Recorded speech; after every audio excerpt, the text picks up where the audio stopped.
let's make some creamy, garlicky scalloped potatoes. We're going to start with potatoes, and I have about 6 potatoes about this size that I have used my mandolin to slice very thin.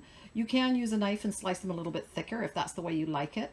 I've used red potatoes and I've left the peel on. I find that newer potatoes work better. They don't fall apart. If you use russet potatoes and peel them, they tend to get a little bit mushy and starchy. So that's what I have used. And then for the sauce, we're going to need about 1/4 cup of vegan butter. I'm going to use this one.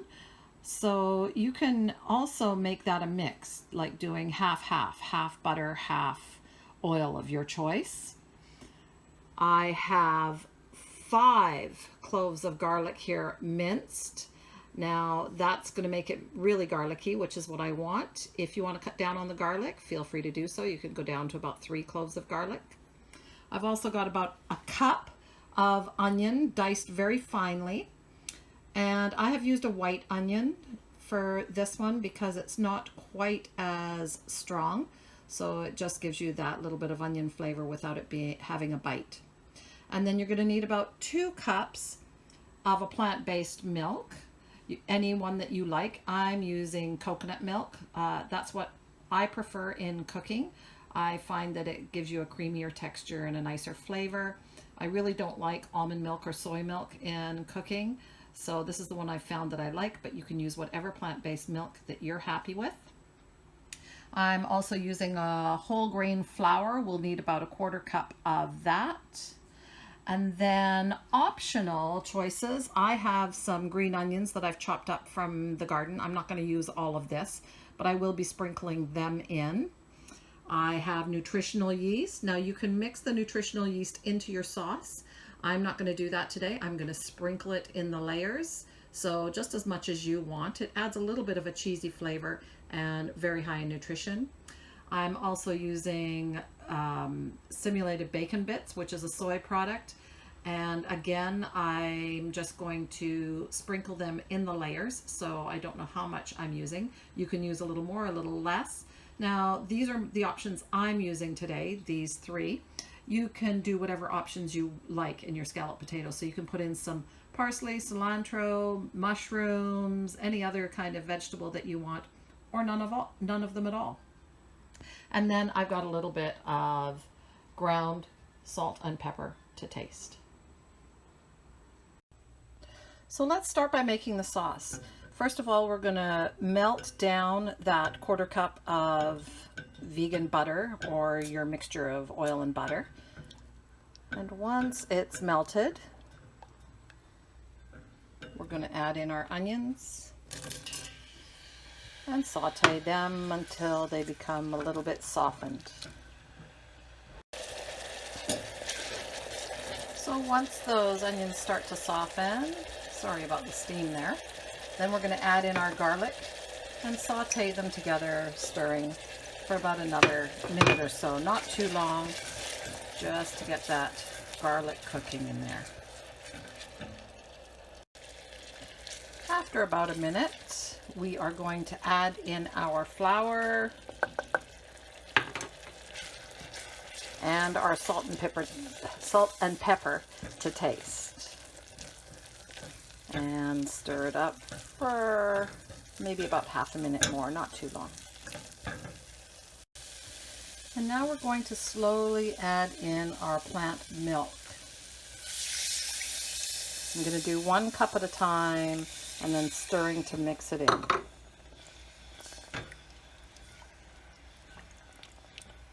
So I'm going to stir this up until it's all mixed together. You can use a whisk here if you like. I find it doesn't work great when I've got those chopped onions in there. So I'm just going to stir it around. I have it now on low to low medium heat. And then once I've got this all stirred together, not lumpy, then I'll put in the 2nd cup of milk. Now I have added in the 2nd cup of milk here, and I've switched to a whisk. As you can see, I just couldn't get all the lumps out with just a spoon, so I am whisking it. And now you want to stir it constantly on low to low medium heat until it thickens. So you can see now, this is about 5 minutes later. It has thickened quite a bit. It's come to a little bit of a bubble. At this point, you don't want the sauce too thick for your potatoes because the sauce will thicken as it cooks in the oven. So at this point, you can thin it down using vegetable broth, more milk, more of the plant-based milk. You can use water, or what's really nice is some white wine. You don't need very much. I'm going to put in some vegetable broth today, and my vegetable broth is quite pink, as you can see. I've had a lot of beets in my vegetable broth lately. So I'm just going to play it by ear a little bit at a time until you get that nice saucy consistency. And again, it will thicken up as it cooks in the oven, so just add little bits at a time. I've got probably about 3/4 of a cup in my jug here, and I don't think I'm going to use it all. I might use I think I've used about 1/4 of a cup already. Let's just put in a little bit more. And of course you have to bring it back to a bubble. And I have got it on low heat here. Oh, that looks about right. That's nice. And now we're ready to construct our scalloped potatoes. So the first thing we do is we take about half of the potatoes and layer them in the casserole dish. I'm once again using a 9 by 13 glass dish. You can do it in a deeper dish if you like, you know, a deeper casserole. This one works well, and hey, it fits in my oven. From here, I'm going to take my nutritional yeast, which I have in a shaker, and I'm just going to shake some all over it. Now, if you've never had nutritional yeast, you got to try it, guys. It's amazing. From there, I'm going to sprinkle in some bacon bits. We just like that smoky flavor that the bacon bits add to it. And of course, they soften as they cook, so it's just like having some nice smoky flavoring in there. Now I'm going to sprinkle in the green onions. And then I'm going to pour half of the sauce over the top.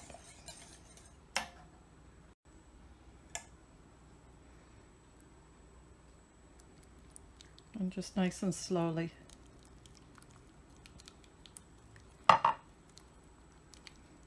Getting a cover on it all. Now you don't need too much on the bottom layer because it's going to come right down from the top layer as well.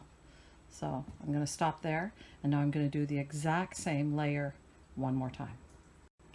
So second layer of potatoes, and if you like, you can do this in more than 2 layers. I just find that it's not necessary. The sauce gets cooked all the way through, and why add extra work if you don't need to, right? So now sprinkling that nooch. Yum. Bacon bits.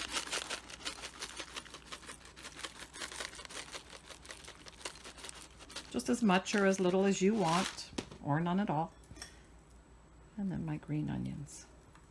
Now these green onions are right out of the garden, and they are quite strong, so we don't want to go too heavy on them. And then we'll pour the sauce over top.